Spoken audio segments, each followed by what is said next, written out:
dari kelompok 3, kami akan menjelaskan materi tentang teori perilaku produksi.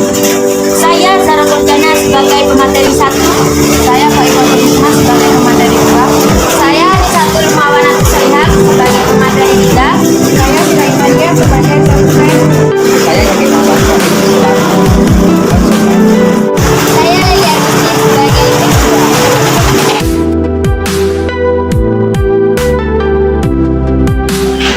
Baik, di sini saya akan menjelaskan tentang pengertian teknologi produksi. Menurut kalian, apa sih teknologi produksi itu? Teknologi merupakan ilmu yang menggali berbagai ilmu terapan. Sedangkan pengertian dari teknologi produksi merupakan alat dan cara yang digunakan manusia untuk menghasilkan barang dan jasa. Contoh dari teknologi produksi ialah seperti mesin traktor, mesin penggiling padi, dan mesin pemotong kayu, dan lain-lain sebagainya. Sedangkan pengertian dari produksi sendiri merupakan suatu kegiatan yang dikerjakan untuk menambah nilai guna suatu benda atau menciptakan benda baru jadi lebih bermanfaat dalam memenuhi kebutuhan. Tujuan dari produksi di sini yaitu untuk memenuhi kebutuhan manusia dalam mencapai suatu kemakmuran. Bagaimana sih caranya agar mencapai suatu kemakmuran ini bagaimana? Caranya untuk mencapai dalam kemakmuran ini yaitu kita harus bisa menyediakan barang dan jasa dalam jumlah yang mencukupi serta kualitas yang memadai. Materi selanjutnya yaitu tentang fungsi produksi. Fungsi produksi di sini didefinisikan sebagai fungsi yang menjelaskan hubungan antara besaran output dan input dengan tingkat penggunaan input dalam proses produksi. Hubungan antara input dan output pada proses produksi dapat ditulis secara sistematis. Baik, materi yang terakhir yaitu tentang produksi dengan satu variabel. A. Produk total merupakan jumlah total dari semua hasil produksi dalam periode tertentu. Produk total akan merubah sesuai dengan banyaknya faktor produksi variabel yang digunakan. Kurva yang menunjukkan hubungan antara produksi total dengan satu faktor produksi variabel, sedangkan faktor lainnya dianggap tetap, adalah kurva produksi atau total produksi yang disingkat dengan TP.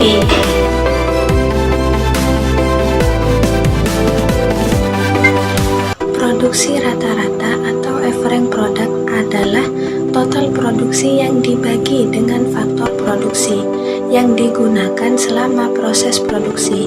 Produksi rata-rata dapat dinotasikan dengan fungsi sebagai berikut. AP sama dengan QL atau Q sama dengan FL. C. Produksi marginal atau marginal product adalah tambahan total hasil produksi yang diakibatkan oleh pertambahan jumlah faktor produksi variabel yang digunakan. C. Produksi marginal atau marginal product adalah tambahan total hasil produksi yang diakibatkan oleh pertambahan jumlah faktor produksi variabel yang digunakan. Di atas dapat disimpulkan bahwa produksi dengan satu input variabel ini berlaku hukum pertambahan hasil yang semakin berkurang. Hukum ini menyatakan bahwa output yang diterima dari proses produksi akan semakin menurun apabila input variabel yang digunakan mengalami pertambahan secara terus-menerus. Selanjutnya, produksi dengan dua input variabel merupakan kombinasi antara dua faktor produksi variabel untuk menghasilkan output atau hasil produksi yang sama.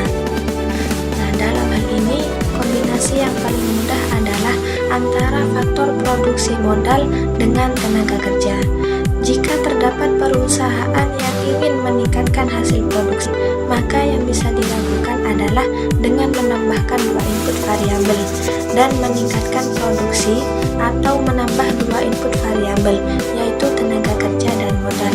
Dalam teori ini, histogram adalah kurva yang mengkombinasikan antara dua input variabel yang digunakan untuk menghasilkan output atau hasil produksi yang sama.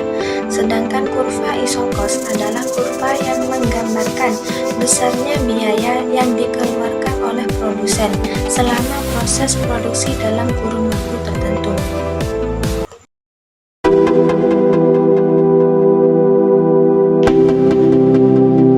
Baik, selanjutnya saya akan melanjutkan penjelasan dari pemateri kedua, yaitu saya akan menjelaskan perbedaan produksi jangka pendek dan jangka panjang. Baik, yang pertama saya akan menjelaskan pengertian produksi jangka pendek. Produksi jangka pendek yaitu bila sebagian faktor produksi jumlahnya tetap dan yang lainnya berubah. Misalnya, jumlah model tetap dan sedangkan tenaga kerjanya itu berubah. Contoh konkretnya adalah seperti seseorang yang dimana menjual bakso, dalamnya akan terdapat barang-barang seperti gerobak, panci, terus garpu, sendok, dan lain-lain sebagainya. Nah, barang-barang tersebut akan dianggap sebagai faktor produksi tetap. Yang kedua, saya akan menjelaskan pengertian produksi jangka panjang. Produksi jangka panjang merupakan suatu proses produksi yang tidak bisa diukur dengan waktu tertentu. Misalnya 10 tahun, 5 tahun, 15 tahun, dan seterusnya.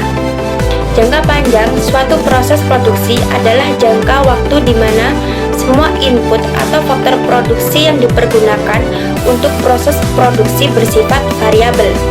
Contoh konkret produksi jangka panjang yang lebih modern saat ini adalah produksi pembuatan benang, pembuatan kain, pembuatan baju, pembuatan kendaraan bermotor, dan lain-lain sebagainya. Perbedaan produksi jangka pendek dan jangka panjang dapat dilihat dari skala produksinya. Pada pembahasan mengenai teori perilaku produsen dalam jangka pendek ini, kita mengklasifikasikan input atau faktor produksi menjadi dua bagian. Yang pertama yaitu input tetap.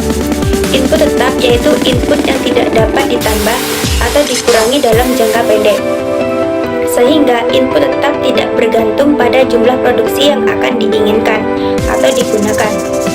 Yang kedua yaitu input variabel. Nah, input variabel ini kebalikan dari input tetap.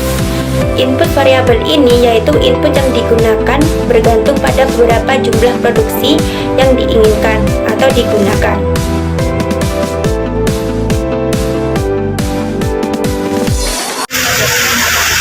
Kak, ini berapaan singkongnya? Oh ya, satu kilo aja.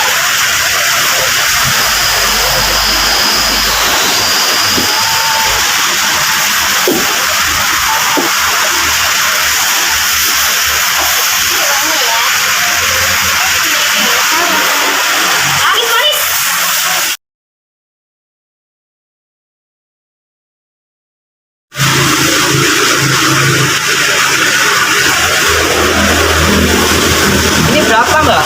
Satu. Ya, 12,5. itu saya beli semua ya. Cuma tinggal dulu ini banyak beli semua. Ya.